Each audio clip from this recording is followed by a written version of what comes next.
ممكن من كلمة يقولها الشخص ينغزك منك قلبه. ممكن من كلمة يقولها الشخص ينغزك منك قلبه. من كلمة يقولها الشخص ينغزك منك قلبه. ممكن يعني لا توقعين بالحكومة ولا. ايوه هذه هي صح كلامك. هي يقول كذا خلاص طز فيهم مع نفسهم، هم اصلا قد حذروني قبل، بس السفارة قالوا لي لا تتكلمين ولا تقولين اي شيء، فشيء طبيعي انهم يعملون كذا. جزاكم الله خير يا اخوان.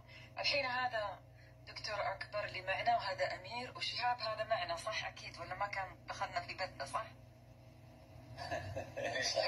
صدقتوني بنفسي والله العظيم. خطيرة الصلاة على النبي. الجواشة احسنت بارك الله فيك. شككتوني بنفسي والله العظيم. اهم شيء انتبه من حسين البراك.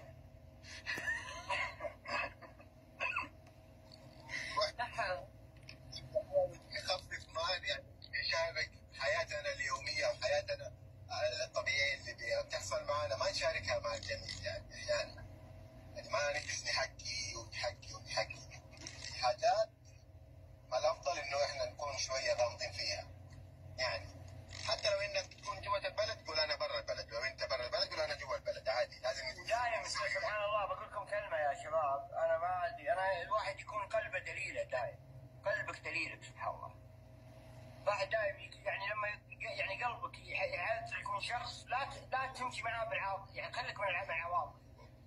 طبعا يا كويت موضوع قلبك يعني قلب الشخص دليله. ممكن من كلمة، معلش دكتور، ممكن من كلمة يقولها الشخص ينغزك منك قلبه، يعني ينغزك قلبك من الكلمة اللي قالها الشخص هذا.